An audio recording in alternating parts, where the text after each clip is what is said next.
Voters in Wisconsin head to the polls tomorrow to decide the Democratic nominee for governor. State Representative Francesca Hong is currently the frontrunner in the race, but the Democratic Socialist has faced scrutiny for past social media posts, including one calling for Thanksgiving to be canceled.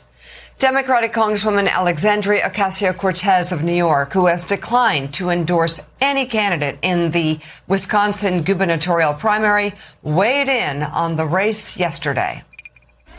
Francesca Hong, who is the Democratic Socialists of America supported candidate for governor. You haven't endorsed her. Are you going to? No, I haven't endorsed in that race. My focus has been in winning back the Congress, winning back the House, and positioning ourselves to have the best chance possible to win the Senate. So I've been focused on those legislative races. What do you make of this? These races ultimately are local, and all politics are local. My understanding is that that Francesca Hong has made clear her present stances to her electorate. Yeah, she's moved away from a lot of that. Right, she's moved away from it. And I have a local city councilman that has this saying, woke one was crazy.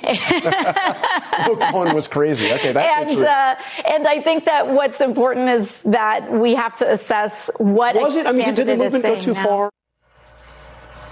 That may be a quote. That might be the newsletter quote of the day. It's a T-shirt. Woke one was crazy. Yeah, you've got your headline. Woke one was crazy. Hong faces a challenge from Milwaukee County Executive David Crowley, who was endorsed by outgoing Governor Tony Evers. All right. So listen, Jonathan Lemire, first of all, there's no great conspiracy here. The reason why more people are talking about the DSA right now is because you have the mayor of the most important city in America who, first of all, is identified as DSA. He's proven to be, I think, extremely pragmatic in many ways. And while there are a lot of people who despise how successful he's been, his approval ratings are high, murder rate the lowest I think it's ever been on a record.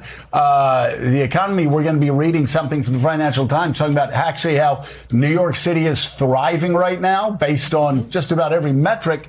But you also have people in New York City that have been saying some whacked out things. I think most mainstream voters would say they're whacked out things when they're talking about going to pro-Hamas rallies the day after Hamas slaughtered more Jews than on any day since the Holocaust. I think 90% of Americans would think that is abhorrent. And so, again, they'll try to blur lines going, oh, well, they just don't support health care for all. Or, no, we're not saying that. We just support hate speech. But it is also very important, though. Why are we talking about DSA now? Because the Democratic Party has a choice to make. Now, I said this day in and day out leading up to Kamala Harris's election. You couldn't watch an NFL game without seeing 300 taxpayers are going to pay for trans surgeries for convicts ads on NFL games.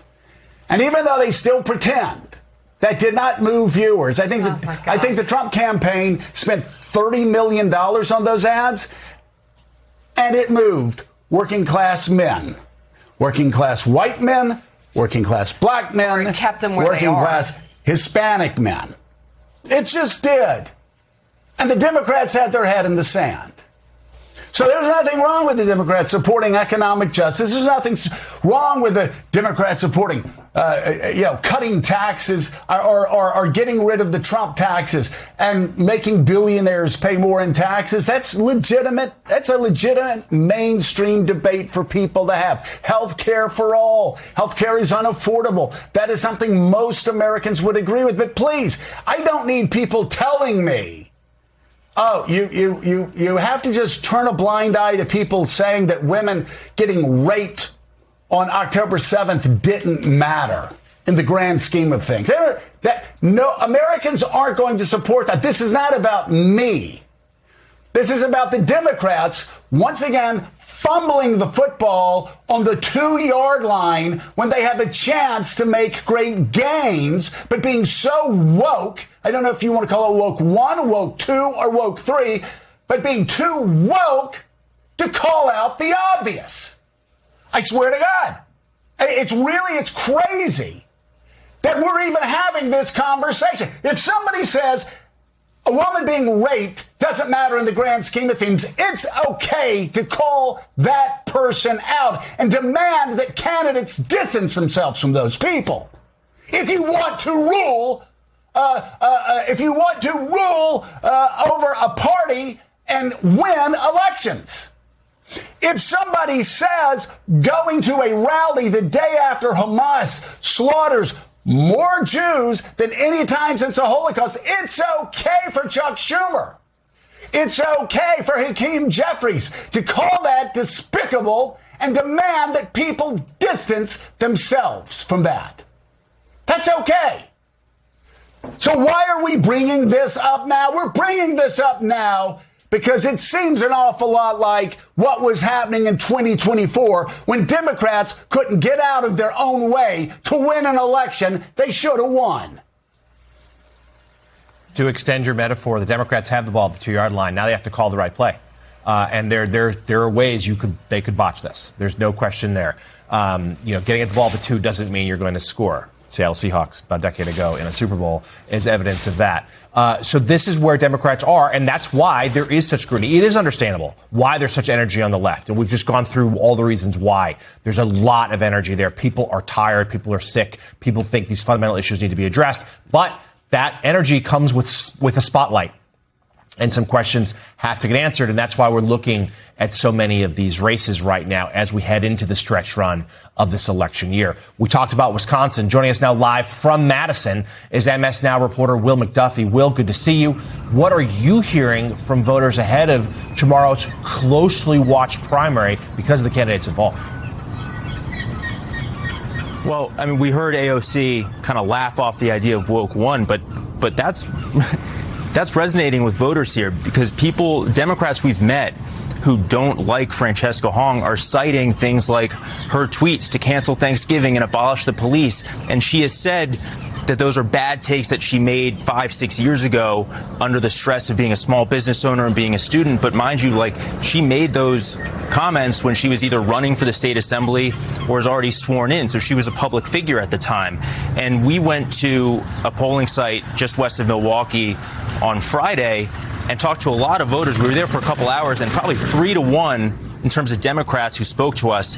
They were against Hong because of electability. They just didn't think that she could beat Tom Tiffany in a general election. I mean, we're talking about Wisconsin here, purple state. The success we've seen with DSA has been in deep blue congressional districts, and now we're talking about a swing state. But she does have a bunch of appeal, and we'll get to that. But I do want to play some sound from a voter who expressed those electability concerns. I think he is electable in this state. The implication there is that Francesca Hong is not. Why do you think she's not electable? I think there is messaging and just things being put out there right now that are making it hard for certain people to be willing to vote for her. Do you know some of those people in your own life? I do. And are they getting behind Crowley? Because there are other moderates in this race. I think Tony Evers coming out and endorsing him has really helped. Hong has hammered things like data centers, affordability, and that's why she's a front runner in this race. But also she's helped by the fact that it's a total mess in her opposition because establishment moderate Democrats have not been able to coalesce around someone until just now. And David Crowley dropped out. And then he got back in. And 2 other candidates who could have occupied that lane dropped out amid scandal. So Hong is benefiting from this fractured moderate part of the primary, guys. MS Now reporter Will McDuffie live in Madison, Wisconsin. Thank you very much for your reporting and analysis this morning.